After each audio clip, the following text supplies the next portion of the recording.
সরকার প্রধান যেভাবে ভাবেন, যা চিন্তা করেন, যা বলেন, তার সঙ্গে ওনার যারা সহকর্মী আছে, মানে ওনার ক্যাবিনেটের যারা সদস্য আছেন, তারা ঠিক একইভাবে ভাবেন কিনা, চিন্তা করেন কিনা, এটা আমার কাছে সন্দেহ হয়। বেগম জিয়া সরাসরি হস্তক্ষেপে তৎকালীন প্রধানমন্ত্রী হিসেবে তিনি তার সরাসরি হস্তক্ষেপে তিনি তার চাকরি ফিরে পেয়েছেন। একই রকম কথা ওই সেই ডিবি হারুন বলেছিলেন, আলোচিত ডিবি হারুন। ওনার নাকি চাকরি আছে 1 মাস। তো ঠিক আছে, 1 মাস আছে, কারণ 1 মাস পরে কোনো এক্সটেনশন হবে? 50,000 কনস্টেবল, তাদের বাড়িতে বাড়িতে লোক পাঠিয়ে দেখা হবে, তার মানে বাড়িতে লোক পাঠাবে, এই লোকটা আওয়ামী লীগের সঙ্গে সম্পৃক্ত ছিল কিনা। মানে তাদের আওয়ামী লীগ যখন যখন বাদ এসেছিল দিয়েছে, 2014-তে তখন কি আগের সবাইকে বাদ দিয়েছিল? অনেকে বাদ দিয়েছিল, তাহলে আপনার সঙ্গে আওয়ামী লীগের পার্থক্য কি থাকলো? কি রাজনৈতিক নিয়োগের কারণেই ঢাকা বিশ্ববিদ্যালয় আন্তর্জাতিক র্যাঙ্কিংয়ে নেই। ঢাকা বিশ্ববিদ্যালয়ের শিক্ষার্থীদের সঙ্গে মতবিনিময়কালে এমন মন্তব্য করেছেন প্রধানমন্ত্রী তারেক রহমান। অথচ দায়িত্ব নেয়ার পরে দলীয় বিবেচনায় বিএনপি সমর্থক সাদা দলের নেতা ও বিএনপি পন্থী শিক্ষকদের দেশের 8টি বিশ্ববিদ্যালয়ে ভিসি পদে একযোগে নিয়োগ দিয়েছে বর্তমান সরকার। পুলিশ সপ্তাহের আয়োজনে প্রধানমন্ত্রী বলেছেন, পুলিশ কোনো দলের নয়, অথচ তার উপস্থিতিতেই ঢাকা রেঞ্জের ডিআইজি রেজাউল করিম নিজেকে শতভাগ বিএনপি সমর্থক হিসেবে সগর্বে উপস্থাপন করেছেন। প্রধানমন্ত্রী পুলিশকে নির্দেশনা দিয়েছেন রাজনৈতিক পরিচয় নয়, অপরাধীদের অপরাধী হিসেবে বিবেচনা করতে। কিন্তু এই সরকারের সময় রাজনৈতিক বিবেচনায় ডাকসুর সাবেক নেত্রী ইমিকে সন্ত্রাস বিরোধী আইনে 2 মাস কারাভোগ করতে হয়েছে। যে ডাকসু নেতা মোসাদ্দেকের নেতৃত্বে জবরদস্তি করে তাকে থানায় সোপর্দ করা হয়েছিল, পরে আবার আরেক ঘটনায় সেই মোসাদ্দেককেও পুলিশের সামনে মারধর করে থানায় দেয় ছাত্রদল। এমন ঘটনাগুলোতে পুলিশ রাজনৈতিক পরিচয় উপেক্ষা করতে পারল কোথায়? অন্যদিকে পশ্চিমবঙ্গের মুখ্যমন্ত্রী হিসেবে দায়িত্ব নিয়ে বাংলাদেশ সীমান্তে কাঁটা তারের বেড়া দেওয়ার কথা জানিয়েছেন শুভেন্দু অধিকারী। এর প্রতিবাদ করেছেন এনসিপির নাহিদ সার্জিস্টা। সীমান্ত হত্যা ঠেকাতে না পারায় স্বরাষ্ট্রমন্ত্রীকে হাতে লাল চুড়ি পরার পরামর্শ দিয়েছেন আরেক নেতা নাসির উদ্দিন পাটোয়ারি। ভারতে মুসলিম নির্যাতন নিয়েও রাজনীতিতে উত্তেজনা চলছে। কিন্তু উত্তেজনা তো দূরের কথা, আলোচনাতেও কেন নেই হামে 4 শতাধিক মৃত্যুর বিষয়টি? এসব নিয়ে আলোচনায় আজকের অতিথি সিনিয়র সাংবাদিক মাসুদ কামাল। জনাব মাসুদ কামাল, আপনাকে স্বাগত জানাচ্ছি আমার আজকের আয়োজনে। অনেক ধন্যবাদ। আপনাকে অনেক ধন্যবাদ, আপনি যুক্ত হয়েছেন, সময় দিচ্ছেন। শুরু করি যে মাননীয় প্রধানমন্ত্রী দায়িত্ব নেবার পর প্রথমবারের মতো ঢাকা বিশ্ববিদ্যালয়ে গেলেন এবং সেখানে তার শিক্ষার্থীদের সাথে মতবিনিময় করেছেন। একটা বিষয় খুব আলোচনায় আসছে, যে তিনি বলেছেন যে ওয়ার্ল্ড র্যাঙ্কিংয়ে ঢাকা বিশ্ববিদ্যালয়ে নাই কেন, তার একটা কারণ হচ্ছে রাজনৈতিক বিবেচনায় শিক্ষক নিয়োগ। তিনি এটাকে পয়েন্ট আউট করেছেন। কিন্তু এই সরকার আসার পরপরই তো আমরা দেখলাম 8টি বিশ্ববিদ্যালয় একসাথে ভিসি নিয়োগ করা হলো এবং সেখানে যাদেরকে নিয়োগ দেওয়া হলো তারা সাদা দলের বা বিএনপির কেন্দ্রীয় নেতৃত্বে আছেন এমন ব্যক্তিরাই সেই ভিসি পদে নিয়োগ পেলেন। তাহলে আসলে সেই যে রাজনৈতিক বিবেচনায় শিক্ষক নিয়োগের কারণে র্যাঙ্কিংয়ে পিছিয়ে, সেই কারণটি থেকে কি এখন মুক্ত হতে পারছে?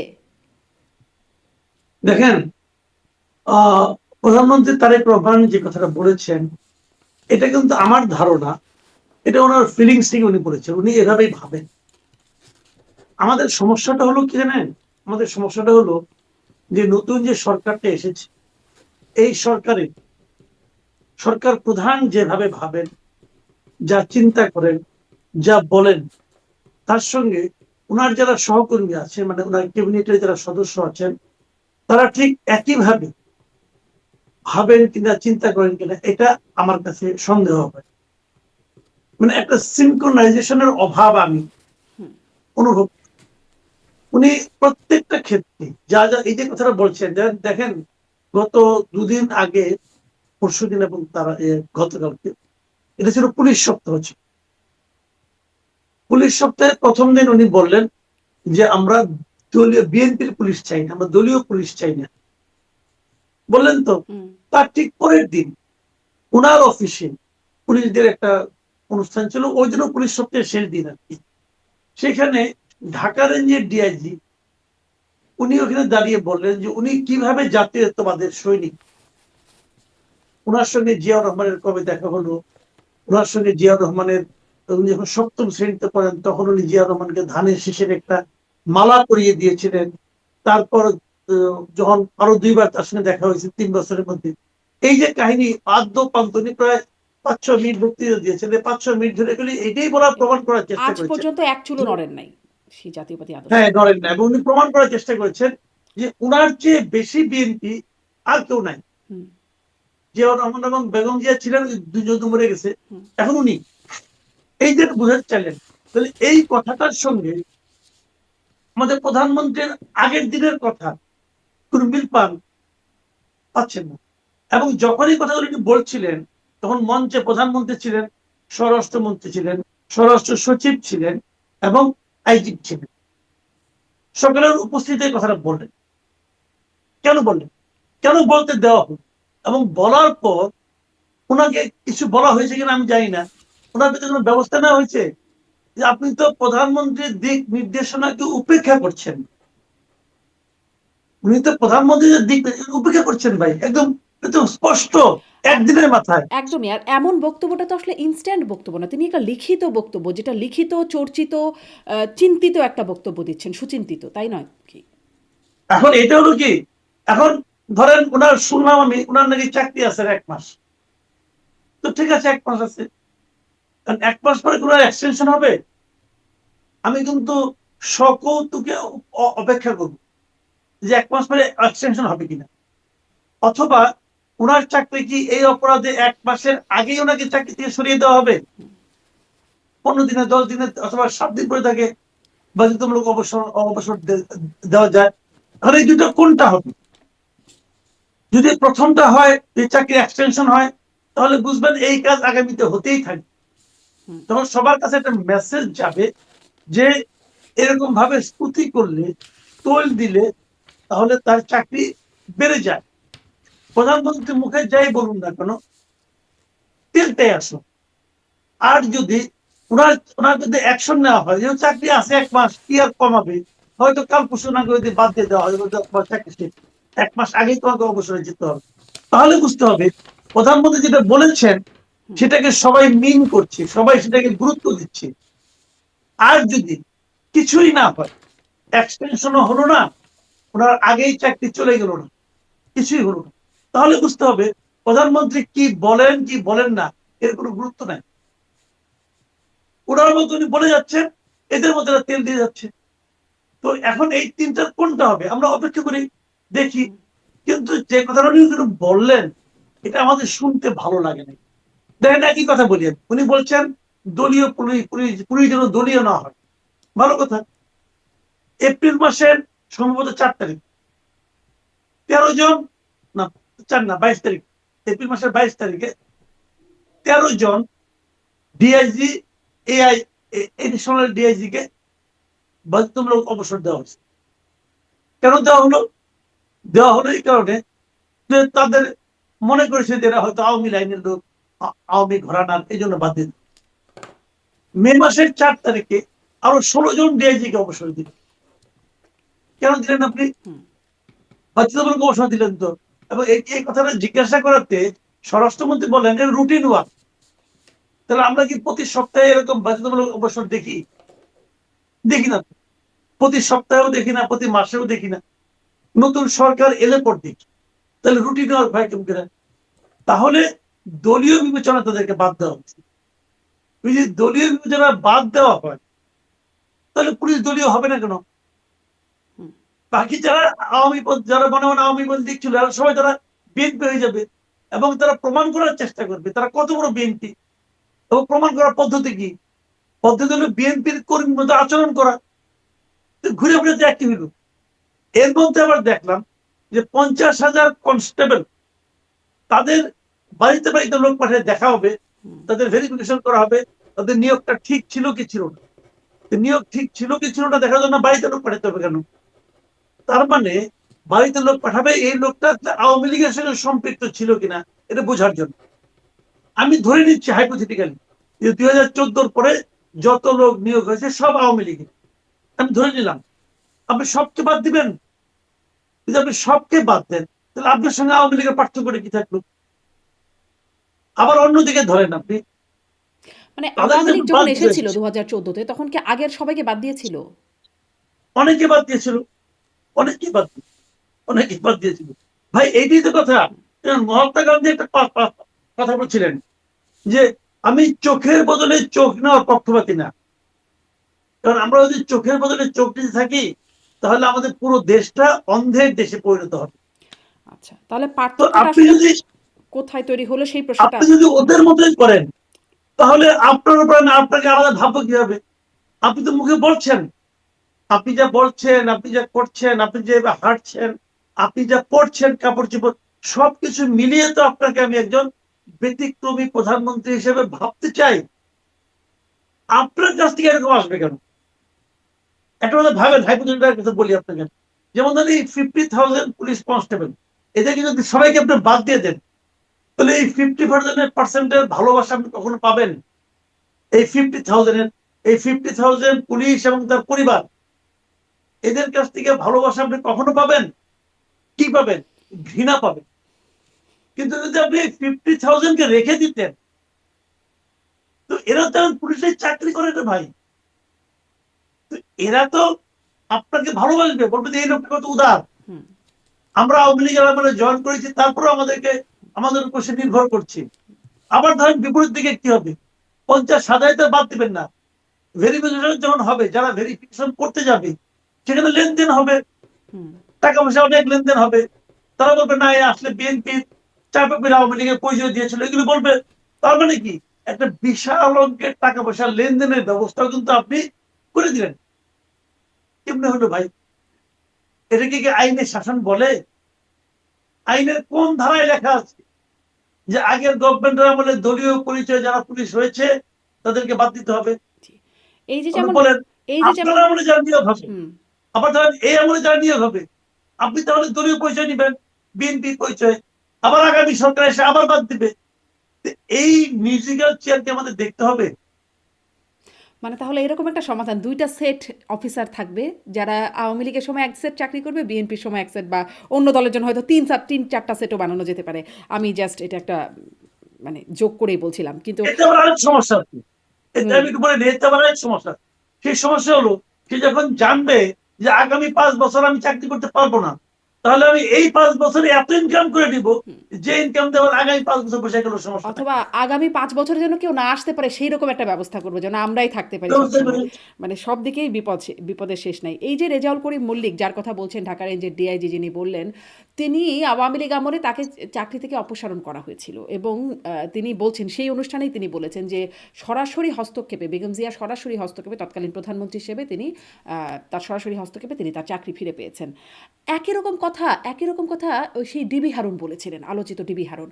তিনিও বলেছিলেন যে ২ বছর হবার আগেই তাকে চাকরি থেকে বাদ দিয়ে দেওয়া হলো বিএনপির সময়ে বিনা কারণে, এবং তৎকালীন বিরোধী দলীয় নেত্রী শেখ হাসিনা তার পরামর্শে তিনি মামলা করেন, এবং পরবর্তীতে মামলা করে তত্ত্বাবধায়ক সরকারের সময় চাকরি ফিরে পান। মানে সবাই কি আসলে ডিবি হারুনেরই একটা উৎপাদন তৈরি মানে প্রক্রিয়ায় আছে? আমি এই প্র্যাকটিসের সমালোচনা করি। এর আগেও ডিবি হারুনের আগেও এরকম একজন মানে বিখ্যাত লোক ছিল পুলিশের, তার নাম হলো কোহিনুর মিয়া। ওনাকে কিন্তু এই গভর্নমেন্টের আমলে আবার চাকরি দেওয়া হয়েছে। এখন আপনি ভাবেন তো কোহিনুর মিয়ার কথা। কোহিনুর মিয়া কিন্তু এই 17 বছর, মানে এই 16 বছর, 15-16 বছর যে, সে কিন্তু দেশেই ছিল। উনি দেশেই ছিলেন, কারণ ওনার পাসপোর্ট ছিল না, উনি বিদেশে যেতে পারেন। ঠিক আছে, উনি এই দেশেই ছিলেন, এবং এই 15 বছর উনি লুকিয়ে লুকিয়ে ছিলেন। আমি জানি, আমার ওনার দেখা হয়েছে, এর মধ্যে ওনার সঙ্গে একদিন আমার দেখা হয়েছে, উনি আমাকে বললেন এই কথাটা। তো আপনি ভাবেন তো কোহিনুর মিয়ার কথা, একটা লোক পুলিশের একদম বড় কর্মকর্তা, উনি রাজনৈতিক কারণে 15-16টা বছর লুকিয়ে লুকিয়ে দেশের মধ্যে নিজের নাম লুকিয়ে থাকার, তার তো একটা জীবন না, একটা মানুষ তোরে ভাই। আপনি তার মধ্যে ভাবেন, তার জায়গায় নিজেকে একবার বসিয়ে ভাবেন, একটা মানুষ কিভাবে বাঁচে। সেই কোহিনুর মিয়া, তো এটা কেন? কোহিনুর মিয়া কি করেছেন? কোহিনুর মিয়া কি কোটি কোটি টাকা ইনকাম করছেন নাকি ভাই? তো এখন এই জিনিসগুলি কিন্তু আপনি যদি ইনকাম করে থাকেন, আপনি তো বিচার করেন, কোনো সমস্যা নাই। চাকরি থেকে বাদ দিয়ে আপনি যে উদাহরণটা তৈরি করছেন, সেই উদাহরণের তখন যখন কোহিনুরকে বাদ দেওয়া হয়েছে, তখন কিন্তু এই হারুনরা অন্য যারা আছে তারা সবাই খুব খুশি হয়েছে, এই গেছে। তাহলে কি হইলো? আপনারা যখন গেলেন কি হইলো? তো আমার কথা মানে এক আমলে দাপুটে আর এক আমলে লুকিয়ে চুরিয়ে কোনোভাবে টিকে থাকতে হবে, এটা কিন্তু অথবা সমস্ত পেশায়। আপনি সাংবাদিকদের মধ্যে দেখেন, আমাদের সাংবাদিকদের মধ্যে একই জিনিস। সাংবাদিক তো দুটো ইউনিয়ন আছে। সাংবাদিকদের দিকটা একটু বিশেষভাবে আলোচনায় আনবো, একটু তুলে রাখি আলোচনাটা। শিক্ষকদের দিয়ে শুরু করলাম, পুলিশের আলোচনাটাও হয়ে গেল। শিক্ষকদের সেই শিক্ষার্থীদের সাথে মতবিনিময় সেই আলোচনার আয়োজনটা যিনি সঞ্চালনা করছিলেন ডক্টর আব্দুল্লাহ আল মামুন, তিনিও আপনাদের সহবক্তা হিসেবে বিভিন্ন টকশোতে প্রায় আপনারা তার সাথে কথা বলেন থাকেন। তিনিও দেখলাম যখন শুরুতেই সালাম জানাচ্ছেন, তিনি নাম উল্লেখ করলেন উপাচার্য, সাদা দলের আহ্বায়ক, সাদা দলের নেতৃত্ব, ছাত্র দলের নেতৃত্ববৃন্দ এবং প্রাণপ্রিয় শিক্ষার্থীবৃন্দ। এবং সালাম জানানোর সময়ও একটা মানে সেখানেও রাজনীতিকরণ হয়ে গেল কিনা, সাদা দল ছাত্র দল। শুনেন ভাই, রাজনীতি সব জায়গায় ঢুকে গেছে। যে বলে না, একটা দিন বলছিল যে আমাদের রাজনীতিটা ভালোই ছিল, কিন্তু রাজনীতির মধ্যে পলিটিক্স ঢুকে সবটাকে শেষ করে দিল। এখন কিন্তু সেগুলো সব জায়গায় চলছে। আমি তো মনে করি ছাত্র রাজনীতি নিয়ে কথা বলার আগে শিক্ষক রাজনীতি নিয়ে কথা বলা, শিক্ষক রাজনীতি একদম বন্ধ করে দেওয়া, একদম। ছাত্র রাজনীতি চলতে পারে, ছাত্র সংগঠন, ছাত্র সংসদ হবে, তারা ছাত্রদের ওয়েলফেয়ার নিয়ে চিন্তা করবে, এটা থাকতে পারে, এটা নিয়ে আমার আপত্তি নেই। কিন্তু রাজনৈতিক দলের লেজুর হিসেবে থাকা উচিত না, কিন্তু শিক্ষক রাজনীতি থাকাই উচিত না, একদম উচিত না। শিক্ষকরা যখন রাজনীতি করে, তো ছাত্ররা রাজনীতিকে আপনি বন্ধ করবেন কিভাবে? তো ছাত্র রাজনীতি করবে।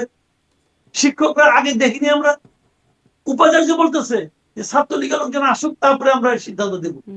মানে ছাত্রলীগের কাছে শুনে তারপরে সিদ্ধান্ত দেবে। এই দলীয়করণের কি মানে আছে বলেন?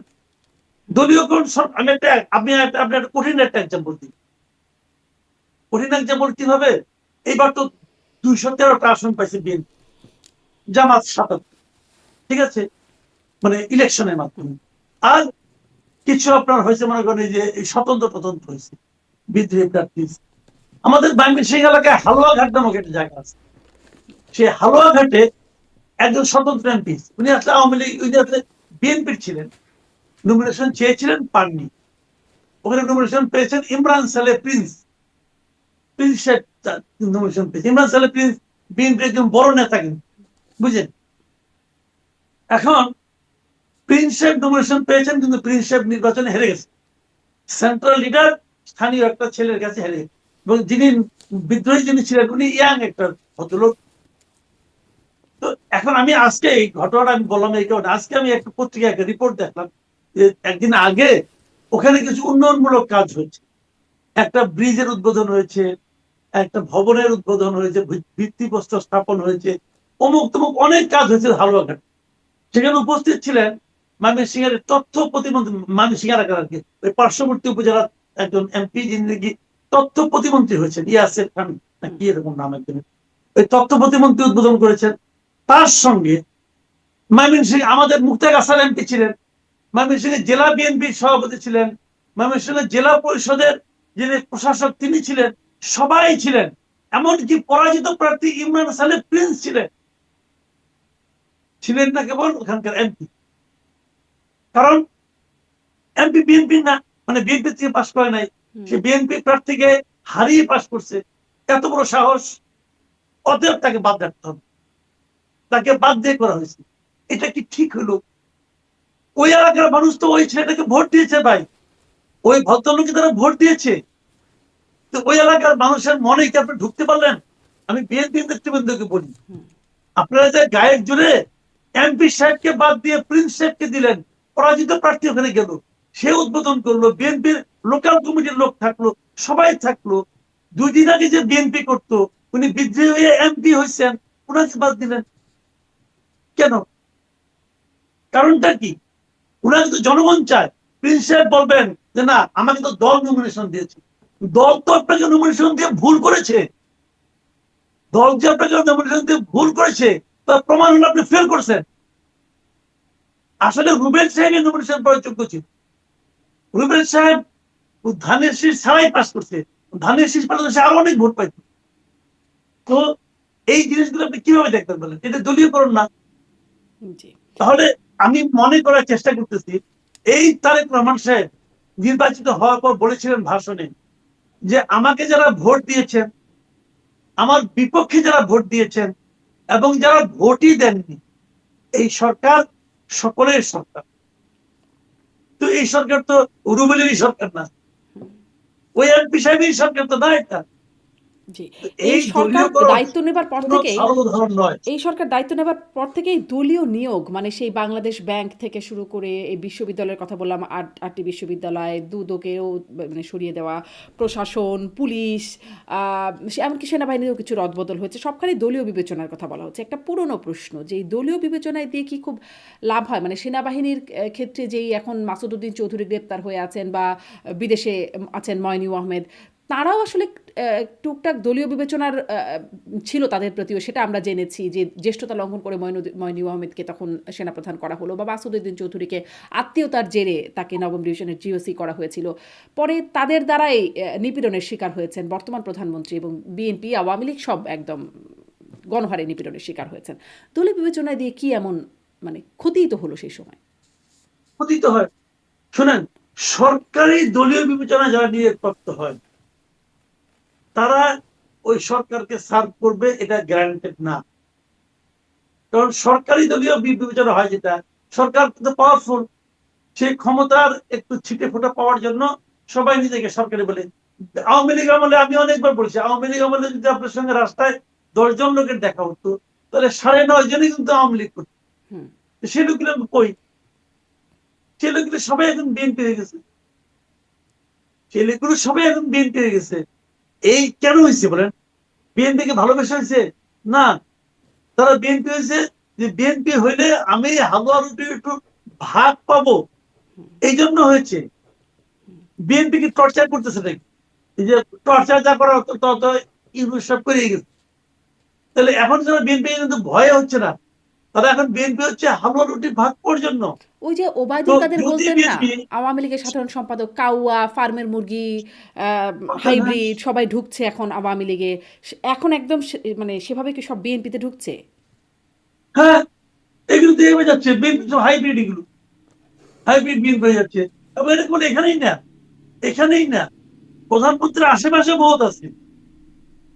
প্রধানমন্ত্রীর আশেপাশে অনেক লোক আছে যাদের সঙ্গে বিএনপির কোনো মানে ছাত্র দলের, ছাত্রলীগের, ছাত্র দলের, যুব দলের অথবা বিএনপির কোনো সংশ্লিষ্টতা নাই। বিএনপির সমর্থক ছিল হয়তো বা, দেখেন এখন বিশেষ সহকারী হয়ে গেছে। অথচ বিএনপি করতে যায় ঘর সংসার হারাইছে, কিন্তু তিনি যদি মা যোগ্য মারা হন, গেছে, তিনি যদি মায়ের যোগ্য জানাজায় হন, আসতে পারে নাই। তিনি যদি যোগ্য হ্যাঁ, হন, মানে আপনি বলছেন যে বিএনপির ছাত্র দলের না, যুব দলের না, বা বিএনপি করেন নাই, তারা এখন বিশেষ পদ পেয়েছেন, তারা যদি খুব যোগ্য হন, চিন্তা করার ক্ষমতা রাখেন, তাহলে কেন তাদের নিয়োগ দেওয়া হবে না? অসুবিধা নাই, তাদের নিয়োগ নিয়ে আমি কোনো কিছু বলছি না, তারা নিয়োগ পেয়েছেন, ভালো হয়েছে। কিন্তু আমার কথা হলো কি, এটা তো একটা দলীয় সরকার, মানে সরকারটা তো বিএনপির সরকার, তাই না? এখন যখন আপনি নিয়োগ দিবেন, তখন আপনি যখন সরকারি, মানে আমি বলছি না যে সরকারি কর্মকর্তা নিয়োগ দিবেন, আমরা প্রশাসন না, প্রশাসন না, আমি বলছি সরকারের মনে করেন প্রধানমন্ত্রীর উপদেষ্টা, যিনি প্রধানমন্ত্রীর উপদেষ্টা হবেন, তিনি কি হবেন? তিনি তো আর উপদেষ্টা, তার কোন পেশাজীবী সংগঠন না, এটা তার পেশাদার আমলা না, এটা তো প্রফেশনাল না কিছু, এটা তো একজন ব্যক্তিকে আপনি আনবেন। যদি উনি ওই সাবজেক্টের হন, টেকনোক্রেট হন, তখন এক কথা। কিন্তু আমি যাদের কথা বলতেছি, ইঙ্গিত দিচ্ছি, তখন তো টেকনোক্রেট না রে ভাই, তারা কোনো কোনো লোক ধরে ঢুকে পড়ছেন। তো এখন এমনি আপনি তাকায় দেখেন, বিএনপি অনেক লোক আছে, অনেক লোক আছে, তাদের ত্যাগের কোনো শেষ নাই। এক্সাম্পল বলতে বলি আপনাকে, এই যে হাবিবগঞ্জ বিশ্বহেল এক ভদ্রলোক আছেন, তার নামে সর্বোচ্চ সংখ্যক মামলা ছিল, তার নামে সর্বোচ্চ সংখ্যক মামলা তার নামে ছিল বিএনপির নেতাদের মধ্যে। উনি কেন্দ্রীয় নেতা, ওনাকে কি বানানো হয়েছে ভাই? উনি নো হয়। এখন বলবেন হাইবিন বিশ্ববিদ্যালয়ের জন্য কোনো আন্দোলন করছে না, বিদ্রোহ, হ্যাঁ সে বিদ্রোহ করতেছে না, সে দলের প্রতি অনুগতও আছে, কিন্তু এই আনুগত্যে, এই ত্যাগে বিনিময়ে সে পেলোটা, তাকে নমিনেশনও দেন নাই, সে এমপি হতেও পারে, সে কিছুই পেল না। তো আমি বলছি কি মানে তাহলে মানে দল ব্যাপারটা করবে কি কেন? এরকম, এটা তো ব্যাপারটা দলীয় কি সরকার। এরকম যে দলের ভেতরে ত্যাগের মানে মূল্যায়ন কম হলেও বা কোথাও কোথাও সেটা ত্যাগের মূল্যায়নটা বাদ পড়ে গেলেও পেশাজীবীদের ক্ষেত্রে সেই দলের মানে দলীয় মূল্যায়নটা খুব ভালো হচ্ছে। মানে যেমন ধরেন এই ভালো হচ্ছে, হ্যাঁ, একদম ভালো, আপনি ইউ আর রাইট। পেশাজীবীদের মধ্যে কিন্তু মূল্যায়ন অন্যভাবে, এখানে হচ্ছে তেল দেওয়া দেবী। একজনের মনে করেন একজনের বড় ভাই আছে, সে হয়তো দলের খুব বড় একজন নেতা, সে তাকে পার্সোনালি পছন্দ করে, তাকে এনে ঢুকতেছে। শুনেন, এইবারই তো বোঝা যেত যদি এবার নির্বাচনটা মানে সকল দলের অংশগ্রহণে হতো। দল তো নাই, নির্বাচনের আগেই তো আমরা সবাই জানি বিএনপি জিতবে, কারণ একদিকে বিএনপি আর একদিকে জামাত। তো এটা তো এই জামাতের সঙ্গে যে বিএনপি জিতবে এটা সবাই জানে। কিন্তু যদি এখানে আওয়ামী লীগ থাকতো, আপনি দেখতেন বিএনপির মনোনয়নগুলি ঠিক একই রকম হয়, তখন তার হিসাব নিকাশ করে মনোনয়ন দিত। তো এরকম হয়েছে। জি। মানে আমরা বিশ্ববিদ্যালয়ের দিকে তাকালাম, আমরা পুলিশের দিকে কথা বললাম। আ আ মাননীয় প্রধানমন্ত্রী এও বলছেন যে অপরাধীদের রাজনৈতিক পরিচয় নয়, পুলিশদেরকেই বলছেন যে অপরাধীদের রাজনৈতিক পরিচয় নয়, অপরাধীদের অপরাধী হিসেবেই বিবেচনা করতে পুলিশকে নির্দেশনা দিচ্ছেন। মানে এখানেও রাজনৈতিক বিবেচনার কথাই আসছে। কিন্তু সেটিও কি আসলে হচ্ছে? উদাহরণস্বরূপ যদি দেখি দেখেন, ইমি আমি তাকে আসলে রাজনৈতিক বিবেচনায় সন্ত্রাসবিরোধী আইনে নিয়ে গিয়ে তাকে ২ মাস জেল খাটলো এবং মাস্টার্স পরীক্ষা দিতে পারলো। তার বিয়েও ছিল বেচারির। সবকিছুই উল্টাপাল্টা হয়ে গেল জীবনটা। যারা তাকে ঠেলে দিয়ে আসলো সেই মোসাদ্দেক, পরবর্তীতে মোসাদ্দেক, ডাকসু নেতা মোসাদ্দেককে আবার ছাত্রদল নেতারা মেরে পিটে পুলিশে দিয়ে আসলো। তখনও পুলিশ নিশ্চুপ। মানে তার পুলিশের সামনে মারলো, মেরে তাকে দিয়ে আসলো, তখনও পুলিশ নিশ্চুপ। রাজনৈতিক পরিচয় কি উপেক্ষা করতে পারছে পুলিশ? পারছে না। আমি তো আবার বললাম, আপনাকে আগেও বলেছি যে প্রধানমন্ত্রী যেভাবে বলছেন সেভাবে তার সহকর্মীরা চলছেন না, তারা প্রধানমন্ত্রীকে ফলো করছেন না, সিনক্রোনাইজিংটা হচ্ছে না। সিনক্রোনাইজিং এর দরকার আছে। এতে কি আমি প্রধানমন্ত্রী আপনাকে ক্ষুব্ধ এক্সাম্পল হচ্ছেন? দেবো। নাকি হ্যাঁ, প্রধানমন্ত্রী এটা মেনেই এইটা নিচ্ছেন? হলো মেইন পয়েন্ট, এই পয়েন্টে আমি আসতেছি। হুম, দেখেন সিনক্রোনাইজিং কি কারণে হচ্ছে না। প্রধানমন্ত্রী যেহেতু প্রত্যেকটা মন্ত্রীকে জনে জনে যে প্রত্যেকটা ঘটনাকে কেন্দ্র করে উনি তো প্রত্যেক দিন যে বলবেন না, উনি একটা নীতিমালা দিবেন, উনি বলবেন যে আমার এই জন্য পলিসি, আপনারা এই পলিসিটা ফলো করেন। এবং অনেক সময় আমি উদাহরণ দিয়ে বলি আপনাকে, যেমন ধরুন ফুটবল যখন খেলা হয়, যখন নাকি দলের অধিনায়ক সে কি প্রত্যেকটা প্লেয়ার নাম ধরে যে ডাকে, এই তুমি দিয়ে দাও, হুম, তুমি দিয়ে দাও বলে, কথা বলে না ভাই। দুই একটা জায়গায় বলে, বাকি সময় কিন্তু ওনার নেওয়ার ভঙ্গি দেখে, বল দিয়ে দেওয়ার টান দেয়, ওই ভঙ্গি দেখে কিন্তু সহকর্মীটা মানে সহযোগী খেলোয়াড়টা বুঝে আমাকে কোন জায়গায় থাকতে হবে, কোন জায়গায় পাস দিবে, চোখের ইশারায় কিন্তু তারা বুঝে। এখানেও ঠিক একই জিনিস। উনি তো টিম লিডার, ওনার টিমের যারা আছেন তারা তো ওনার চোখের ইশারায় বুঝবেন, ওনার কথা সব বলতে হবে কেন। কিন্তু আমরা দেখতেছি উনি যা বলতেছেন সেগুলো বাস্তবায়িত হচ্ছে না। এই যে আপনি বলেন থানায় দলীয় পুলিশ কি হবে না, থানায় মানে বিএনপি লোকজন, দলীয় লোকজন যে প্রভাব বিস্তার করবে না বললেন তো। স্বরাষ্ট্রমন্ত্রী কিন্তু মাঝখানে একবার থানায় গিয়েছিলেন, উনি থানায় গিয়ে বললেন যে বিএনপি লোকজন যেন থানায় না আসে। খুব ভালো কথা, আসলে তো যাবে না। বিএনপি লোকের থানায় কি কাজ? বিএনপির লোক যাবে বিএনপি অফিসে, তাকে থানায় যেতে হবে কেন? কিন্তু থানায় যাচ্ছে। আজকে আপনি খবর নেন, সারা দেশে সকল থানায় বলে আপনি দেখেন কোন থানায় যায় নাই, বিএনপি লোকজন আছে। এখন এটা হয় কি, এটা একটা ভালো ব্যবসা। উপজেলা পর্যায়ে এই থানায় যাওয়াটা, থানায় যে দালালি করাটা, এটা হলো সবচেয়ে লাভজনক ব্যবসা। হুম। এই ব্যবসা বিএনপি ছাড়বে কেন? এই ব্যবসা তো আওয়ামী লীগও করছে, আওয়ামী লীগ করছে, ছাত্রলীগ করছে, যুবলীগ করছে, স্বেচ্ছাসেবক লীগ করছে, সবাই করছে, এরাও করতেছে। বাট মূল যে কথাটা সেটা হলো কি, যে প্রাইম মিনিস্টার যা বলছেন, যা ভাবছেন, যেভাবে করতে চাচ্ছেন সেভাবে হচ্ছে না। জি। হচ্ছে না, আপনি তো শুরুতেই বললেন যে উনি বলছেন যে শিক্ষক মানে যেন দলীয় বিবেচনা শিক্ষকদের নিয়োগ না হয়, অথচ আমাদের শিক্ষামন্ত্রী তো একবারে সমস্ত বিশ্ববিদ্যালয়ের মানে ওনার দলীয় লোককে নিয়োগ দিয়ে দিচ্ছেন, দেন নাই? দিচ্ছেন তো। ওনারা তো বুঝতে পারছেন না প্রাইম মিনিস্টার কি বলছে, না, অথবা ধরেন বুঝতেও ধরেন মানছেন না। আগের প্রাইম মিনিস্টার যদি বলি, শেখ হাসিনা যখন প্রাইম, তখন তো তিনি বলতেন অপরাধী যেই দলেরই হোক কাউকে ছাড় দেয়া হবে না। কিন্তু এগুলো তো শুনতাম, কাজ তো এরকমটা হতো না। আমার কাছে মনে হয় উনি এটা মিন করতেন কিনা আমার সন্দেহ। উনি মিন করতেন কিনা এটা নিয়ে আমার সন্দেহ আছে, কারণ অনেক অপরাধী ছাড়ার ব্যাপারে ওনার নিজেরও ভূমিকা ছিল। কাজে ওইটা উনি মিন করতেন কিনা এটা আমার সন্দেহ আছে। জনাব তারেক রহমান মিন করছেন তো? আমি তাই এখনো পর্যন্ত তাই মনে করি। আচ্ছা, একটু ওই যে সাংবাদিকদের বিষয়ে বলছিলেন। আচ্ছা, বিচারের ক্ষেত্রেও আসি। মানে সবখানেই রাজনীতিকরণের বিষয়ে আলোচনা হচ্ছে। শিক্ষক, পুলিশ, বিচার বিভাগের ক্ষেত্রেও, মানে বিচারের ক্ষেত্রেও একটু জানতে চাই যে ধরেন ২১শে আগস্টের মামলা, সেখানে সবাই খালাস হয়ে গেল, মামলা আর কোনো মামলার ফুল স্টপ হয়ে গেল একদম। আবার সেই আওয়ামী লীগ আমলের শাপলা চত্বরের হত্যাকাণ্ড, সেই ঘটনাতে তখন ফুল স্টপ ছিল, এখন এসে সেটি চালু হচ্ছে। বিচার বিভাগেও আসলে সেই রাজনীতিকরণ, সেটির প্রভাব মুক্ত হচ্ছে কি, হওয়ার পথে যাচ্ছে কি? দেখেন ২১ আগস্ট গ্র্যান্ড হামলা যেটা ছিল সেটার কিন্তু সবাই খালাস পাইছে অন্তর্বর্তীকালীন সরকার। এটা সেই সরকারের আপাতত আমি কোনো সংশ্লিষ্টতা দেখছি না। কিন্তু ওইখানে আমার কাছে যেটা মনে হয়েছে, ওদেরও লক্ষ্য ছিল, যেহেতু অন্তর্বর্তীকালীন সরকার ছিল একটা, ওই সরকারের যে পালসটা, যে পালসটা কিন্তু ওই বিচারকরা বুঝতে পেরেছেন। পেরেই ওনারা যা করলে খুশি হবে তাই করছেন ভাই। এটা বলে আমি আবার ঝামেলা করতে পারি, এই যে বিচার বিভাগকে আমি করলাম, কিন্তু ঘটনা তাই হয়েছে। কারণ আমি বলি কেন, দেখেন কে মেরেছে, যাদেরকে ফাঁসি দিয়েছেন এটা হয়তো ভুল, হয়তো তদন্তের সমস্যা আছে, হয়তো দলীয় প্রভাবিত আওয়ামী লীগ প্রভাবিত তদন্ত, সবই মানতে রাজি। কিন্তু লোকগুলি তো মারা গেছে ভাই। আইবি রহমান মারা যায় নাই? আইবি রহমান কিসে মারা গেছে? আইবি রহমানকে ডায়রিয়াতে মারা গেছে নাকি? বলেন আপনি। মারা তো গেছে ভাই, ৪৪ জন লোক তো মারা গেছে। সেই মৃত্যুর কোনো বিচার হবে না? তাহলে আদালত বলেছিল, কিন্তু হাইকোর্ট বলেছিল যে এটাকে আরো পুনরায় তদন্ত করা হোক, অধিকতর তদন্ত করা হোক। হাইকোর্ট রায় দিয়েছিল যে তদন্তে ঝামেলা আছে, তদন্তটা আবার করা হোক। সুপ্রিম কোর্ট সেটাও বাতিল করে দিচ্ছে, তদন্তই হবে না। তাহলে কি হলো? কোন সভ্য দেশে এরকম হতে পারে? হতে তো পারে, হওয়া উচিত না।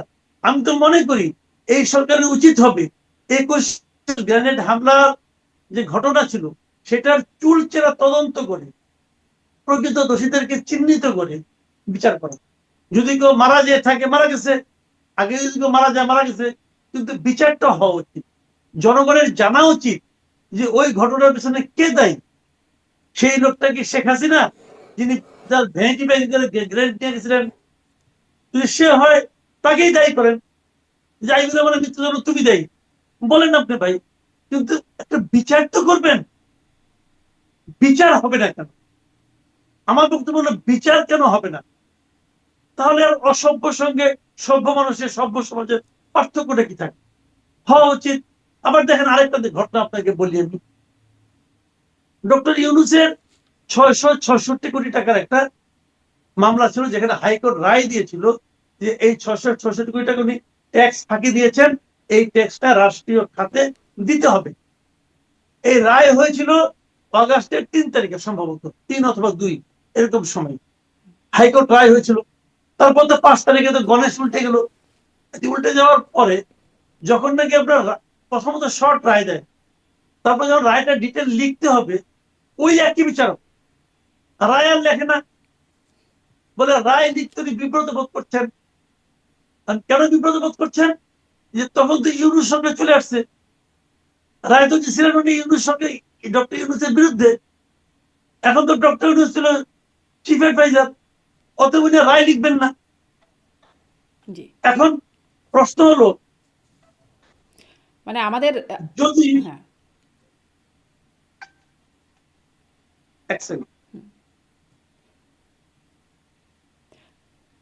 এখন প্রশ্ন হলো, সরি, কিন্তু কোনো সমস্যা নেই। এখন আমার প্রশ্ন হলো যে ওই বিচারক তাহলে কি আগের বার যখন রায় দিয়েছিলেন তখন কি শেখ হাসিনার ভয়ে রায় দিয়েছিলেন? অথবা যদি ওই রায়টা ঠিক থেকে থাকে, তাহলে পরে যখন রায়টাকে উনি আবার লিখতে বিব্রত বোধ করলেন, এখন কোন ডক্টর ইউনূসের ভয়ে লিখলেন না? কারণ দুটা বইয়ের যে কোনো একটা সত্য।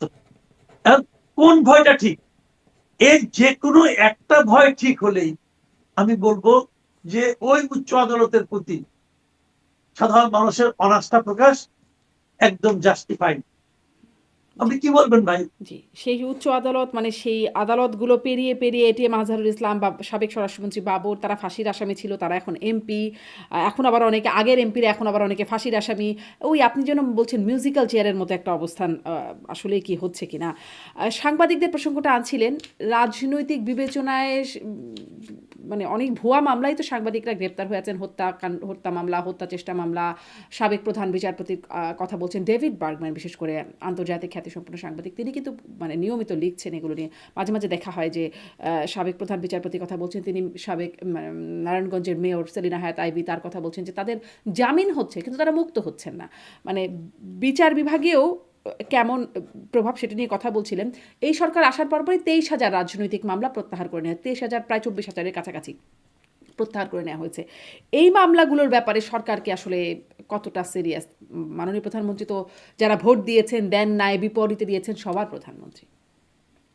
না আমি দেখেন, এদের তো এখন তাও কিছু কিছু জামিন হচ্ছে, কিন্তু কিছু কিছু জামিন কিন্তু হচ্ছে। যেমন সেলিনা হায়াত আইভি, ওনার 12টা মামলা, 12টা মামলায় কিন্তু জামিন হয়ে গেছে, এবং এর মধ্যে হাইকোর্ট বলেও দিচ্ছে যে শোন অ্যারেস্টের নামে যেন আর হয়রানি করা না হয়।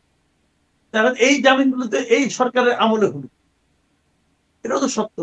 স্পিকার স্পিকার তো 7 দিনের মাথায় এই সরকারের আমলে গ্রেপ্তার হয়েছে, আবার এই সরকারের আমলে কিন্তু সে জামিনও পেয়ে গেছে।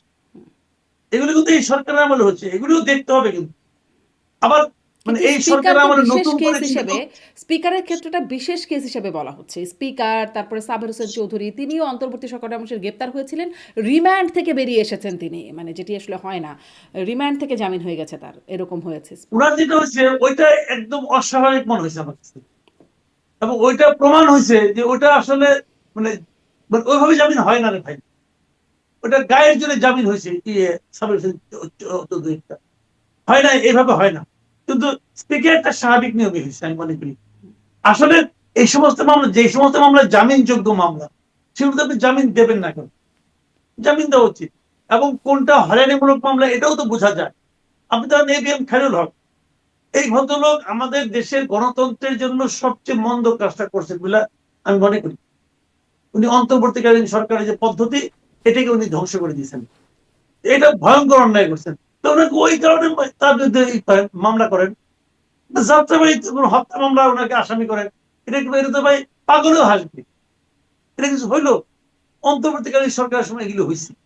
এই ডক্টর আসিফ নজরুল নিজের বিরাট একদম মানে কি মনে করেন, নিরপেক্ষ কি কি জানি বলে আর কি, জাতির বিবেক, ওই বিবেক তো এই কাজগুলি করে গেছে, তাই না? তাহলে উনি বাবা অন্য অন্য গান গায়।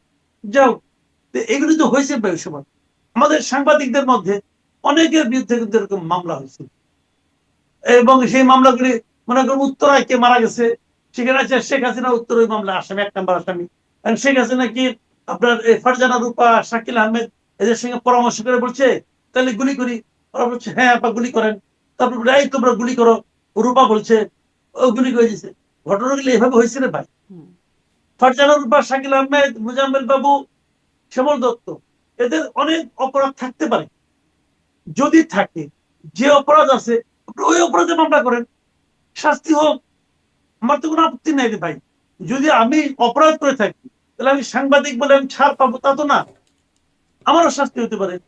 কিন্তু আপনারা করলেন কি, ধরেন একজন লোক মুরগি চুরি করছে, ঠিক আছে, এখন তারা ফাঁসানোর জন্য যে মুরগি চোর তো দিলে পরে জামিন পাই যাবে, দেওয়া তারা হত্যা মামলা দিয়ে দিলেন। হত্যা মামলা, তো হত্যা মামলা আপনি প্রমাণ করতে পারবেন কিন্তু মুরগি চুরি করছে ভাই।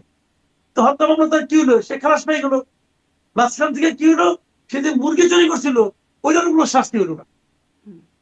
তো এখানে কিন্তু তাই হবে, সবাই ছাড়া পেয়ে যাবে, কিন্তু তারা যে আসলে কিছু অন্যায় করেছিল সেটা একটা শাস্তি হওয়া দরকার ছিল না?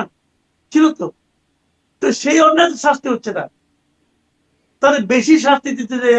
তার উপরে এগুলো মব, এগুলো আমি মনে করি জানেন, এগুলো বিচার বিভাগীয় মব। এগুলো আমার কাছে মনে হয় এই যে আপনার গণমামলা দিয়ে জামিন না দেওয়া, বিছানা জেলখানে আটকে রাখা, এগুলি বিচার বিভাগীয় মব।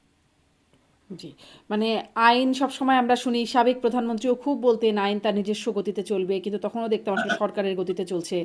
এখনও কি আইন তার গতিটা বুঝলো কিনা, সেই প্রশ্নটাই বারবার করতে হচ্ছে। সেটি হয়তো দুঃখজনক। একটু এবারে আসি যে আমাদের মাননীয় বিরোধী দলীয় নেতা তিনি চাঁদাবাজির কথা বলছেন, যে চাঁদাবাজির কারণে বাজার পরিস্থিতি আরও খারাপ হয়েছে, অবস্থা খারাপ হয়েছে। এবং স্বরাষ্ট্রমন্ত্রী তিনি বলছেন যে এই চাঁদাবাজরা তো কেউ আফ্রিকার জঙ্গল থেকে আসেন নাই, তাদের সবার পরিচয় আমাদের সাথে, তাদের ওঠা বসা চলাফেরা, এবং এটি তিনি বলছেন যাদের সবার পরিচয় আমরা জানি। আপনার একটা এপিসোড দেখেছিলাম, বেশ মজাই ছিল, কোয়া দিমু বলছিলেন আপনি সেই ইয়েতে, এপিসোডে। তো সেখানেও জামায়াতের আমির মাননীয় বিরোধী দলীয় নেতা তিনি বললেন এই যে সবার পরিচয় জানেন, এখন স্বরাষ্ট্রমন্ত্রী বলছেন যে তাদের খতিয়ান দেন। আসলে কি এই খতিয়ান পাওয়া যাবে, নাকি ওই কোয়া দিমুর মধ্যেই থাকবে আর কি, যে আমরা জানি কিন্তু আসলে বলবো না? দেখেন, আমার কথা হলো স্বরাষ্ট্রমন্ত্রী যে কথা বলছেন আমি ওনাকে সাপোর্ট করি, যে আপনারা যদি জানেন কে চাঁদাবাজ তাহলে তাদের লিস্ট আমাদের কাছে দেন। হ্যাঁ, এখন ওনারা বলবেন যে আপনারা মিনিস্ট্রিতে আছেন, স্বরাষ্ট্র মন্ত্রণালয় আপনার, পুলিশ আপনার, আমাকে দিতে হবে কেন, আপনারা বের করে নেন। না না, এটা কিন্তু কথা ঠিক না। আমি বের করে নেব, কিন্তু আপনি আমাকে হেল্প করেন। নাগরিক হিসাবে যেহেতু আপনি জানেন, আপনার তালিকাটা আমাকে দেন না কেন, দিবে না। কিন্তু ওই মেঠো বক্তৃতা করছে। ওই যে আরেকজন আমি বলছিলাম তো ওই সময় ওইটাতে, যে আপনার ওই সাবেক এক সচিব ছিল এবিএম আব্দুল সাত্তার, উনি বলছিলেন ওনার কাছে 8 জন উপদেষ্টার দুর্নীতির গোয়েন্দা রিপোর্ট ওনার কাছে আছে। 8 জন। যখন উনি বলেন, ওটা ছিল আপনার এই প্রশাসনিক যে আছে অ্যাসোসিয়েশন প্রশাসনের, তাদের এক সম্মেলনে, এবং ওটা বলার পর সবাই তাদের হাততালি দিছে। ওখানে কিন্তু অনেক বর্তমান সচিব ছিল, অনেকে ছিল, সবাই হাততালি দিছে। বিরাট এক ঘটনা। ওই ব্যক্তিকে সেই তালিকাটা এখনো দিচ্ছে কোন 8 জন? দেয় না কেন? তখনও দেয় না, এখন সে তো আবার খুব গুরুত্বপূর্ণ দায়িত্ব আছে, কিন্তু সে কিন্তু প্রধানমন্ত্রীর প্রিন্সিপাল সেক্রেটারি। এখন এই লোক, তো আমি তো ওই লোককে তো মনে করি না, ওই লোককে তো আমি মানে খুব গুরুত্বপূর্ণ মনে করি না, কি বলবো আপনাকে, দায়িত্ববান লোক মনে করি না। সে তো বলে যে একটা আওয়াজ করলো, আওয়াজটা মাল টাল পাইয়া বসে গেল কিনা আমি জানি না, বলতে চুপ করে থাকলো কেন? তত উচিত ছিল বলা, ঠিক আছে তখন দেয় নাই, যে ওখানে দিলে পরে হয়তো তারা বিচার করবে না। ওকে, আপনার গভর্নমেন্ট আসছে, তখন তো অনেক কিছুই তারা বলেন নাই নির্বাচনের স্বার্থে, সেটি তো বললেনই ঠিক আছে, মানলাম। স্বরাষ্ট্রমন্ত্রী। তাহলে এখন দেন, বলবে যে না তাদের সঙ্গে বিরোধ করছে না, বিরোধ তো তাদের সঙ্গে না। সমস্যা হলো যদি 8 জন উপদেষ্টা দুর্নীতি করে থাকে, তাহলে ক্ষতিগ্রস্ত কে হয়েছে? এই দেশ, এই দেশের জনগণ। তো এই দেশ এবং জনগণের প্রতি আপনার কোনো দায় দায়িত্ব নাই? দেন না কেন? তো আমি মাননীয় প্রধানমন্ত্রীকে বলবো, আপনার এই লোকের ব্যাপারে সতর্ক হইতে হবে। এই লোক তো আপনার সঙ্গে মিষ্টি মিষ্টি আলাপ করে, মানে শুধু এই লোকে সতর্ক হবার কথা বলছেন, মানে ধরেন এত কিছু আলোচনা হচ্ছে, জুলাই সনদ, এই চাঁদাবাজির বিষয়ে আলোচনা হচ্ছে, সরকারি দল বিরোধী দল কথা বলছে, পাল্টাপাল্টি হচ্ছে, কিন্তু হামে যে 400-র উপরে শিশু মারা গেল, সেইখানে গণমাধ্যমে একটা বিশ্লেষণ আসছে যে কোথায় ঠিক গাফিলতির কারণে এই টিকার চেইনে বিপর্যয় ঘটলো এবং টিকা না পেয়ে এতগুলো শিশু মারা গেল। এবং যারা আক্রান্ত হয়েছে তারাও নাকি দীর্ঘমেয়াদী নানান রকম নিউরোলজিক্যাল সমস্যায় ভুগবেন, সারা জীবনই হয়তো ভুগবেন বাচ্চাগুলো বড় হতে হতে। এইরকম একটা বিশেষজ্ঞরা বিশ্লেষণ করছেন, কিন্তু কারা দায়ী, কেন হলো না, সেই জবাবদিহিতাটাও তো এই সরকার করছে না। মানে একরকম ইনডেমনিটি দেওয়া, যেমন আওয়ামী লীগ সরকার এসে তত্ত্বাবধায়ক সরকারকে ইনডেমনিটি দিয়েছিল, একটা ইনডেমনিটি দেওয়ার ব্যাপারটা আছে নাকি, যে 8 উপদেষ্টা কারা তাও বলবো না, হামে কারা দায়ী তাও বলবো না, কাউকেই কিছু করা হবে না, কারা বাণিজ্য চুক্তি করলো সেটাও আমরা দেখবো না। আপনার এই বক্তব্যটা একদম আমি উড়ে যেতে পারবো না। এই বক্তব্য মানে অনেক বিষয় আছে যেগুলো নাকি সরকারের আচরণ দেখে সেরকমই মনে হচ্ছে, যে কেন আপনি হামে প্রধানমন্ত্রী বলেছেন এই জন্য যারা দায়ী তারা ক্ষমার অযোগ্য অপরাধ করেছেন। এখন যদি ওরা ক্ষমার অযোগ্য অপরাধ করে থাকে, তাহলে বিচার হবে কেন? বিচার না হয় তো ক্ষমা, বিচার না হওয়াটা ক্ষমা না, ক্ষমা তো উনি বলতেছেন যে ক্ষমার অযোগ্য, তাহলে বিচার হবে না কেন? বিচার হওয়া উচিত। আমার কথা হলো কি, আপনাকে একটু তদন্ত করতে হবে, তদন্ত করে দেখেন হামের টিকা দেওয়া কিন্তু শুরু হয়ে গেছে, আরো মানে 1 সপ্তাহ আগে থেকে শুরু হয়েছে। আর হামের টিকাটা হলো এমন যে টিকা দেওয়া শুরু করার পরে 10 থেকে 14 দিনের মধ্যে সে কিন্তু অ্যান্টিবডি তৈরি করে ফেলায়, মানে 10 থেকে 14 দিনের মধ্যে এই প্রকোপটা কমবে, এটা আমি পার্সোনালি আশাবাদী। যখন কমে যাবে না, তখন দেখবেন এই বিচারহীন ঘরে চলে গেছে। তাহলে বিচারটা তো হওয়া উচিত ছিল। অন্তর্বর্তীকালীন সরকারের অনেকে এই যে উপদেষ্টা, উপদেষ্টা না, প্রেস সেক্রেটারি ছিল, যে যারা এখন এক্সটেনশন পিরিয়ড চলছেন, তিনি এলপিএর আছেন বলে আমার ধারণা, কারণ এখনো উনি ওই সরকারের পক্ষে সাফাই গাচ্ছেন। মিস্টার শফিকুল আলম, সে নানাভাবে বলার চেষ্টা করতেছে তারা কি করতেছিল, কেন করতেছিল। ওই আগের সরকার নাকি ইউনিসেফের মাধ্যমে বিলিয়ন বিলিয়ন ডলার বিদেশে পাচার করতেছিল, ওটা তারা থামানোর চেষ্টা করছে, এবং ওই চেষ্টার কারণে এখন 400 লোক মারা গেছে, 50,000 শিশু আক্রান্ত হয়েছে। এই হলো এই মহাজ্ঞানী শফিকুল আলম। আগামীতে কি দৈনিক ওয়াডা না কি পত্রিকার সেই সম্পাদক হচ্ছে না কি হচ্ছে আল্লাহ জানি না। তো এখন এরা হলো এরকম, মানে কি বলবো, তাদের এই হলো ফিলিংস এই লোকগুলির প্রতি। দেখেন আমি একটা কথা বলছি মাঝখানে কয়েকদিন আগে সিএনএন এর প্রধান টেড টার্নার মারা গেল। টেড টার্নারের মৃত্যু উপলক্ষে ইউনুস সাহেব তার ভেরিফাইড ফেসবুক পেজে প্রায় 350 ওয়ার্ডের একটা অবিচুয়ারি লিখছে, এবং সেখানে সে টেড টার্নার তার কত ভালো বন্ধু ছিল, তার ফ্রেন্ড ছিল, হ্যান ছিল, ত্যান ছিল, এবং তার মৃত্যুতে জাতির কি ক্ষতি হলো, বিশ্বের কি ক্ষতি হলো, এগুলো অনেক কিছু লিখছে, শোক প্রকাশ করতে। এই শোকটাকে আমি অনার করি, প্রশংসাও করি, যে উনি অবশ্যই একজন বড় লোক, দিকপাল, উনি অবশ্যই সংবাদপত্রে মিডিয়ার জগতে একটা বিশাল কিছু, ওনার মৃত্যু অনেক বড় ক্ষতি, অস্বীকার করি না ভাই। কিন্তু এই ডক্টর ইউনূসকে আমি বলি যে ভাই, আপনি ওনার জন্য 350 ওয়াট খরচ করতে পারলেন, আর আমার দেশে তখন উনি যখন লেখেন তখন ওই সময় আমি হিসাব করে দেখলাম যে প্রায় 323 জনের মতো মারা গেছিল আমাদের দেশে সরকার হিসেবে। তাদের জন্য আপনি একটা লাইন আপনি শোক প্রকাশ করতে পারলেন না, নাকি এদেরকে আপনি, আমি তো মাঝে মাঝে মনে হয় যে ডক্টর ইউনূস আসলে বাংলাদেশেরই মানুষ। জি, আপনি সেই শোকের কথা বলছেন, আপনি সেই শোকের কথা বলছেন 5 দিন আগে ডক্টর মোহাম্মদ ইউনূসের ফেসবুকে, অফিসিয়াল ফেসবুকে তিনি বলছেন একটা post, high level conversation on the future of health care in Bangladesh. যখন বাংলাদেশের হেলথ কেয়ারের এই অবস্থা, মানে এতগুলো শিশু মারা যাচ্ছে, তখন হাই লেভেল ডিসকাশন তিনি করছেন। অ্যাপেক্স হেলথ মিট, মানে তারা প্রফেসর মিট করেছেন। হ্যাঁ, এইটা আমি দেখছিলাম যে তখন আসলে এটাই তিনি করছেন, উনি হেলথ কেয়ারে সোশ্যাল বিজনেস চালু করবেন। আরে ভাই, সোশ্যাল বিজনেস একটা বোগাস জিনিস, বোগাস। আমি বললাম তো সোশ্যাল বিজনেস, সে আমার সঙ্গে বসু, সে যদি বুঝাইতে পারে তার সঙ্গে আমার, এটা বোগাস জিনিস। সোশ্যাল বিজনেসে তো তার তো প্রায় 30টা না 32টা প্রজেক্ট আছে সোশ্যাল বিজনেসে, একটা প্রজেক্ট সাকসেসফুল হয়েছে এই দুনিয়া, খালি ওনার না, এই দুনিয়াতে তুমি দেখাতে পারবে যে একটা সোশ্যাল বিজনেস প্রজেক্ট সাকসেসফুল হয়েছে? এটা একটা ইউটোপীয় চিন্তা ভাবনা, টোটালি ইউটোপীয় চিন্তা ভাবনা। আচ্ছা আপনি বলেন, সোশ্যাল বিজনেসের পরে সে শুরু করলো কি 3-0, মানে আজগুবি একটা জিনিস। আচ্ছা 3-0 সে সারা দুনিয়ায় বলে বেড়াইতেছে, 0 পভার্টি, 0 আনএমপ্লয়মেন্ট, 0 কার্বন কমিশন। আচ্ছা আপনি আমার বলেন তো ভাই, 0 পভার্টি হলে পরে 0 আনএমপ্লয়মেন্টের কি ভূমিকা থাকে, অথবা 0 আনএমপ্লয়মেন্ট হলে পরে 0 পভার্টির কি ভূমিকা থাকে? দুটো তো সমার্থক ভাই। তো এটা সে করতেছে, ভালো কথা মানলাম, তারপরে মানলাম এটা ভালো। সে কি করতেছে, এটা সারা দুনিয়াতে সরকারগুলিকে বলতেছে যে তোমরা এটা ইমপ্লিমেন্ট করো, বলতেছে তো। উনি তো নিজে ছিল 1.5 বছর একটা সরকার প্রধান, উনি কি উনার সরকারের মাধ্যমে এটা বাস্তবায়নের চেষ্টা করছে?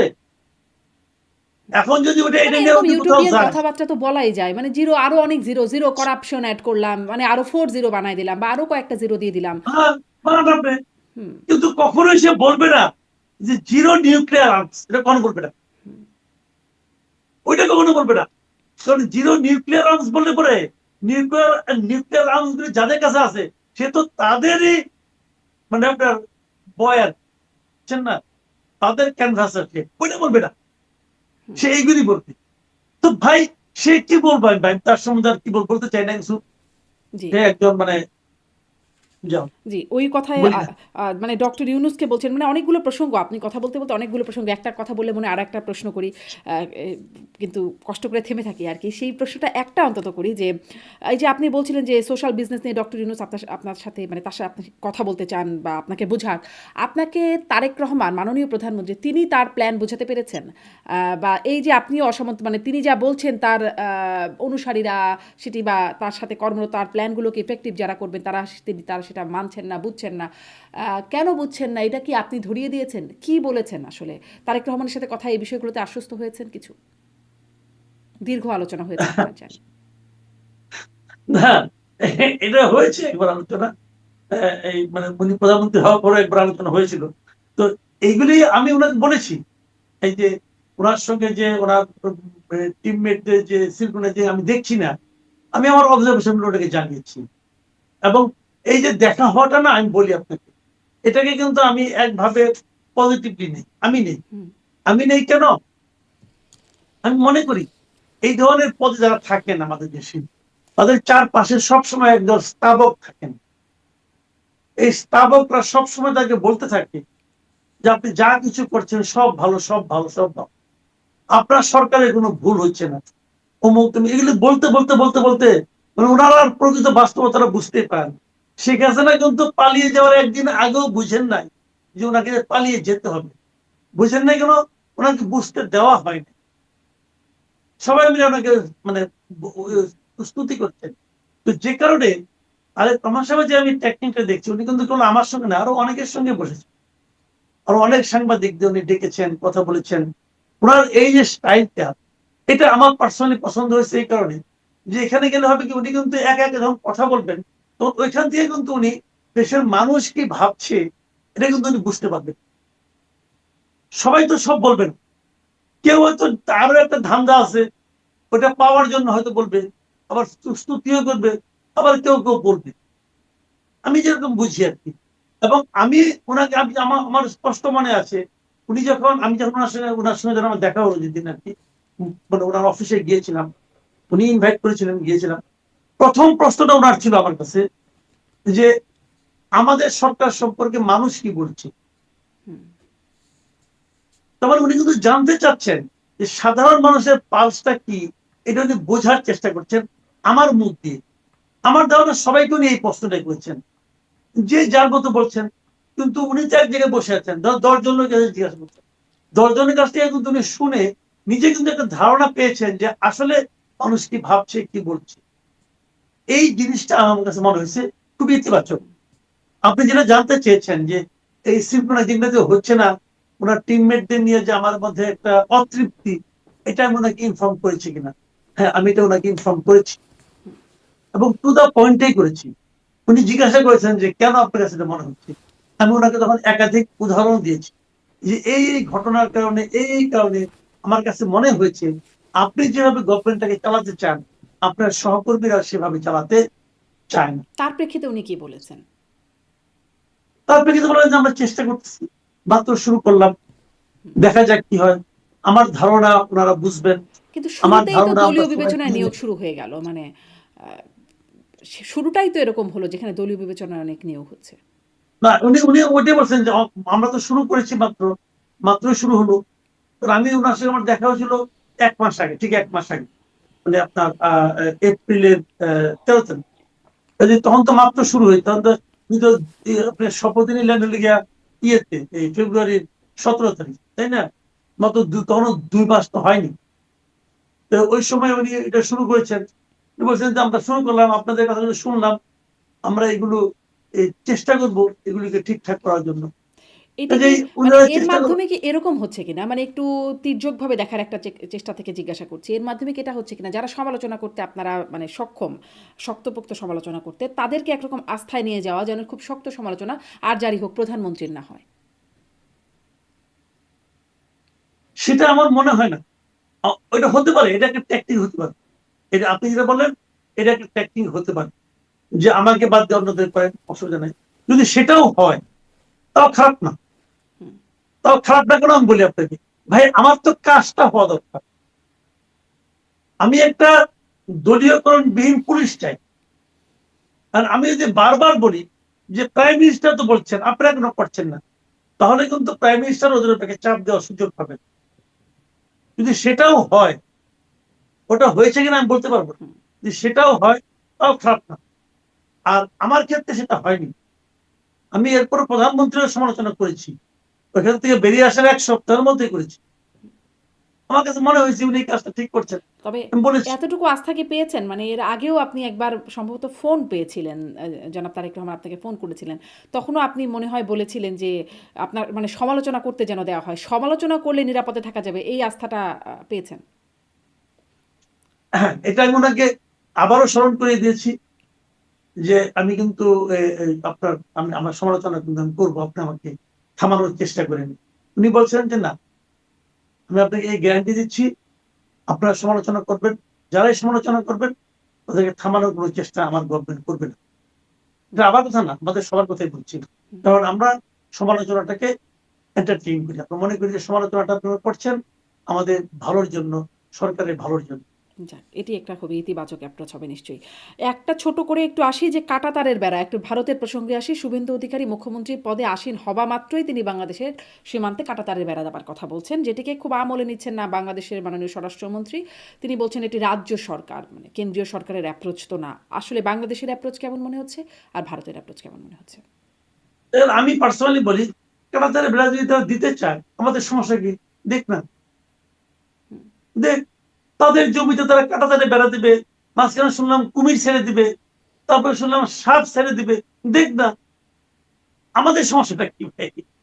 আমি তো বলি তারা ওয়াল দিয়ে দে, এতে তাদের যেটা জমিতে হবে তাদের খরচে দিক। করুক, আমার সমস্যা কি? এতে বরং যেটা হবে যে সীমান্তে আর আমাদের লোকজন গুলি খেয়ে মরবে না। গরু চড়াতে যাবে, গুলি খাবে, দরকার নাই। কাঁটাতারে বেড়া থাকলে কি হবে? ওখানে তার মানে ওপারে যাওয়ার কোনো স্কোপ নাই। আমি কিন্তু এটাতে খারাপ মনে করি না, ভালো ভালো, খুব ভালো। তবে ওই যে পুশ পুশ ইন না পুশ ব্যাক করার জন্য ওই কাঁটাতারের মধ্যে আবার একটা ছোট্ট উইন্ডো রাখলে ভালো হয়। কারণ ওরা তো আবার পুশ ইন করবে, তোর ওই উইন্ডো খুলে দিয়ে পুশ ইন করবে, সমস্যাটা কি? আহ, তবে আমি এতে খুব একটা আনহ্যাপি না, দেখ না। জি। শুনে আমি বলি, শুভেন্দু অধিকারী যে কথাগুলি বলেছেন, উনি তো অনেক কথাই বলেছেন, তখন ওগুলো না বড় দরকার ছিল। মমতা বন্দ্যোপাধ্যায়কে হারিয়ে নির্বাচনে জেতার জন্য উনি অনেক কথাই বলেছেন। উনি তো এমন কথা বলেছেন যে উনি ইউনূসকে মানেন না, ইয়ে শেখ হাসিনাই বাংলাদেশের বৈধ বৈধ প্রধানমন্ত্রী। প্রধানমন্ত্রী, এই শেখ হাসিনা যাবে, এই আপনার শাহজালাল বিমানবন্দরে আসবে, তাকে স্যালুট দিয়ে নিয়ে বসানো হবে। কিন্তু তিনি বলেছেন, উনি এখন বলবেন? এখন তো বলবেন না, কারণ নির্বাচন তো হয়ে গেছে। নির্বাচনে জেতার জন্য লোক অনেক কথাই বলে। বাংলাদেশেও দেখবেন ইলেকশনে জেতার জন্য একটা গ্রুপ সবসময় এন্টি ইন্ডিয়ান হুজুগ তুলে। তাহলে ইলেকশনে জেতার পর কি তারা এসে ইন্ডিয়ার সঙ্গে সম্পর্ক ছিন্ন করে? বিএনপি তো, বিএনপি পলিটিক্সের মধ্যে এন্টি ইন্ডিয়ান এলিমেন্ট আছে না? আছে তো। বিএনপি জিতছে, জেতার পর বিএনপি পররাষ্ট্রমন্ত্রী প্রথম গেছে দিল্লিতে। ভাই ওগুলো নির্বাচনে জেতার জন্য অনেক অনেক কিছু বলে। নির্বাচন যখন গভর্নমেন্ট ফর্ম করে তখন তাদের হিসাব অন্যরকম। শুভেন্দু অধিকারী এগুলি যে এই যে কাটাতারে ব্রাজিলে যাওয়ার জন্য সে যে জমি দিচ্ছে, এটা কেন? কারণ সে ইলেকশনের আগে এগুলি বলছিল যে আমি এটা করবো, এটা করবো, এটা করবো, করতেছে। এতে আমাদের বাংলাদেশের দিক থেকে আমি মনে করি না কোনো উদ্বিগ্ন হওয়ার কিছু আছে। তারা করবে, তাদের দেশ তারা করতেই পারে, কিন্তু আরো যেটা, তাদের দেশের তারা দেখবে না। জি, দেখুক, একদম স্পষ্ট। মানে আমাদের আপত্তির খুব কারণ নাই। এটা আপনার বক্তব্যে, আপনার বিশ্লেষণে স্পষ্ট হচ্ছে।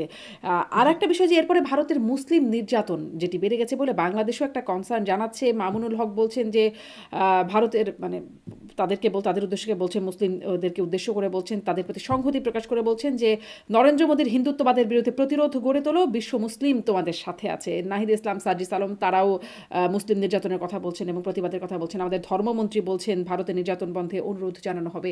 কিন্তু একই রকমভাবে কি যখন মানে খুবই একটা যৌক্তিক ব্যাপার, ভারতে কেন মুসলিম নির্যাতন হবে, কিন্তু একই রকমভাবে যখন ইরানে হামলা হলো, ইরানের মুসলিমরা মরতে শুরু করলো এবং সেটি অনেক মানে গভীরতা অনেক অনেক বেশি। সেখানে কি আসলে ইনাদেরকে এরকম প্রতিবাদী হতে দেখেছেন? সরকারের তো একটা খুবই দায়সারা একটা বিবৃতি ছিল। স্বাভাবিক। তখন তো ইনাদের আব্বাজান ট্রাম্প করছে, অসুবিধাটা কি? ট্রাম্প করলে তো কোনো সমস্যা নেই, ওটাতে কোনো সমস্যা নাই। ভাইরে আমি একটা কথা বলি আপনাকে, যদি ইন্ডিয়াতে মুসলিম নির্যাতন হয়, আমি বাংলাদেশ সারাদিন চিৎকার করলে কি নির্যাতন কমবে? মাথায় রেখেন, ভারতের মুসলিমরা নিজেরাই যথেষ্ট তাদের নির্যাতন প্রতিরোধের জন্য। একই কথা আমি বলবো, বাংলাদেশে যখন হিন্দু নির্যাতন হয়, নরেন্দ্র মোদী সারাদিন চিৎকার করলে হিন্দু নির্যাতন কমবে? বাংলাদেশের সরকার এবং বাংলাদেশের হিন্দুরাই যথেষ্ট তাদের নির্যাতনকে প্রতিরোধ করার জন্য।